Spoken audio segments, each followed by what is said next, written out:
Free fire game খেলতে শুরু করি 2020 সালে। এলাকার ভাই ব্রাদার গুলোকে দেখতাম রাতে এক জায়গায় বসে বসে শুধু চিল্লাচিল্লি করতো। একদিক দিয়ে ভালো লাগতো, অন্যদিক দিয়ে মনে হতো এরা এমন চিল্লাচিল্লি কেন করে, চারজন করে। তারপর তাদের কথা মতো তাদের মতোই শুরু করি ফ্রি ফায়ার গেম। প্রথম দিন গেম খেলে রাত জেগেছি 11টা, যেটা ছিল রাত জেগার প্রথম কারণ এবং প্রথম ভালোবাসা। এলাকার বন্ধুরা মিলে রাত হলেই আড্ডার আসর দিয়ে বসতাম আর শুরু করতাম গেম খেলা। সবাই তখন গেম খেলা নতুন শুরু করি। এত পরিমাণ আনন্দ ছিল গেমটিতে যা বলে বোঝানো সম্ভব না।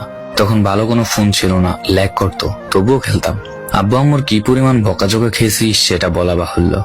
অনেকদিন তো স্কুলও যাইতাম না, বন্ধুরা বসে গেম খেলতাম। কিছু টাকা জুগিয়ে কয়েক মাস পর একটা লেভেল আপ পাস ছিল না, 200 টাকায় বোধ হয় 800 ডায়মন্ড পাওয়া যেত। তো সেখান থেকে 800 ডায়মন্ড থেকে একটা অলগ ক্যারেক্টার নিই। আর সেই অলগ ক্যারেক্টার ছিল তখনকার সময়ের সবচেয়ে দামি ক্যারেক্টার। তখনকার দামি প্লেয়ার মনে হতো নিজেকে। আবার গেমের ভিতর অনেকের সাথে বন্ধুত্ব পর্যন্ত হয়ে গিয়েছিল। গেমের ভিতরে বন্ধুত্ব হলেও বাস্তব ছিল বন্ধুত্বগুলো।